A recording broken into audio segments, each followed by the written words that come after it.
Hello again, everybody. Red of Half Century Collecting Sports Cards. We're going to do something a little different, give veer off of my favorite 400 countdown, and go through some players that played in the Negro Leagues and are currently in the Hall of Fame, showing playing days cards of them. So those are pretty hard to get. No, Rickey Henderson is not one of those, but I did have to show him, just give a little tribute to start out. Rickey born on Christmas Day, so it fits as being a Christmas issue here. But he didn't make it to his 66th birthday this Christmas, unfortunately succumbing to pneumonia. So a little tribute to Rickey there, resting on my crutches as I just had knee surgery. But here we go with some old cards. These are guys who didn't make what is considered the major leagues now. Now the Negro Leagues are part of the major leagues. That distinction got switched, but at the time was not. So these guys did not get cards ever in, I guess, from the continental United States. So this one came out of Cuba from a candy issue, 1945-46, Carmelo Deportivo of pitcher Raymond Brown.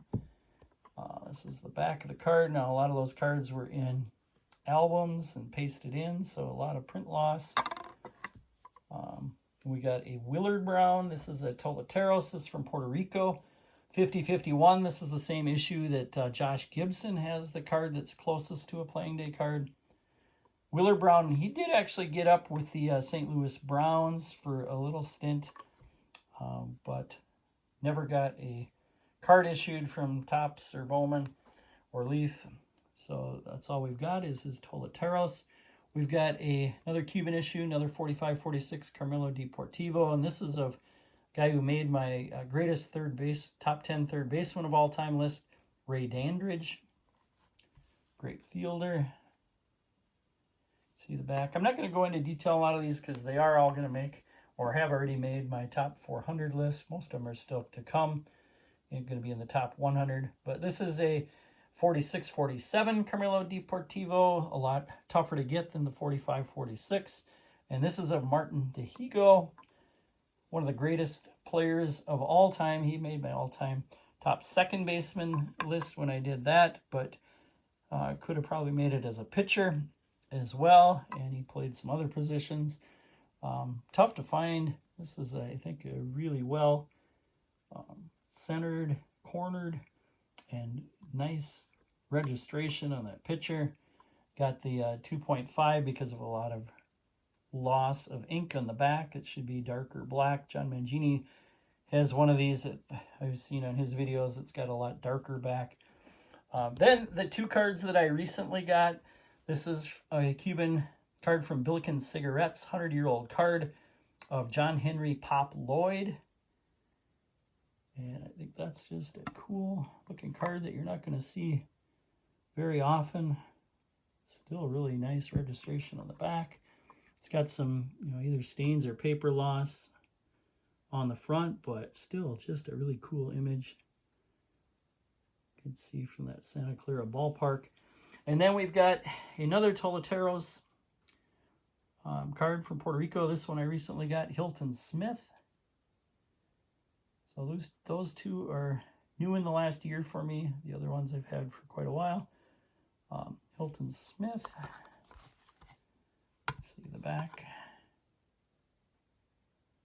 So those are the only 6 cards that belong to that distinction of only having cards that were produced in Puerto Rico or Mexico or Cuba. Then we're going to go to some guys who played in the Negro Leagues, but then also made the current major leagues, and so have more traditional cards from their playing days, and that is the Jackie Robinson Leaf. I think one of his coolest cards. We're going to go back up top here to Satchel Paige, the 49 Bowman. I think that is way nicer than a 4. Cool card. We've got a 54 Wilson Franks, one of my favorite sets. Hot dog card of Roy Campanella.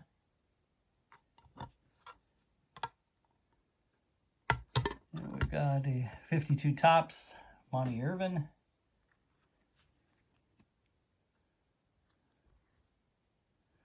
Got a 52 Bowman, Larry Doby. I'd love to get a Leaf card of Larry Doby as well. We got a 52 Topps, Willie Mays. Some paper loss. And we've got a rookie card, 54 Topps of Hank Aaron. This gorgeous color on this card. Nice centering. I think this is one of my favorite cards. Awesome looking back. And then we got a 55 Ernie Banks. Now, Aaron and Banks just got a taste of the Negro Leagues. And then ended up signing contracts with the major leagues. Ernie Banks actually never even played in the minors. Went right to the 54 Cubs. So both those guys were, after that, the 48 and before, they're counting Negro League stats, and after that, they're not. So the stats that Aaron and Banks got actually didn't get counted in their totals. And then we got a Minnie Minoso, 52 Topps. His rookie card. So that is all I have for playing days cards of guys who played in the Negro Leagues. So the ones that I still could get a playing days card of, there are these guys up here on top. They would all be from, those issues that came from Cuba or Puerto Rico. But we got Cristobal Torriente. He's got a Billiken. A few other cards. Oscar Charleston does as well. He's got a 1910 Punch Cigarros card that went for over $100,000. So I don't know if I ever get that. We got a Biz Mackey. Josh Gibson doesn't actually have a playing days card, but has that Tolateros from 4 years after he died. Buck O'Neill's got a Carmelo Deportivo, one I'd like to pick up. Jose Mendez has got a Billiken. He's got a few other actually cards back in that 1920s range. Pete Hill has a Punch Cigarros that I saw sell a couple years ago, upwards at 100,000 range. So another pretty impossible to get card. We got Andy Cooper and Leon Day. So those are all cards I still would love to get someday. We'll see if I ever do. And these are guys that do not have playing days cards. So I'm going to have to settle with these cards that I've got. Cards that are produced after their playing days of Negro Leaguers that are in the Hall of Fame. So that's it. I guess just a little story too on these two new ones. The Pop Lloyd, that one was so expensive that I feel I'm going to need to sell some cards. So I'm going to I've never put cards in a auction house before, but I'm going to do it. I just got to figure out which one and when, of this PSA 8 Hank Aaron, which I think is a little redundant since I've already got that one anyway. And then this Eddie Matthews 52 Topps, which is a PSA 6. I'm working on pretty close to filling that 52 Topps set, but the rest of the set, if you graded it, it'd be like 1s and 2s and 3s. So that 6 is out of place, so I might as well sell that and pick up a cheaper, lesser graded Eddie Matthews. Plus, if I ever get the Mickey Mantle, it is not going to be in a 6. And then I've got a different graded 59 Bazooka Hank Aaron, so I'm going to let that one go as well. So a few cards I can let go. They still, selling all three isn't going to add up quite to what that Pop Lloyd costs, but it's going to get me in the neighborhood, so I'll feel a little bit better about it.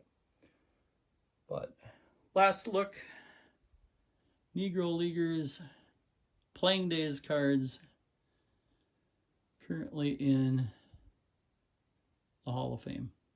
All right, Merry Christmas, everybody. Thanks for watching.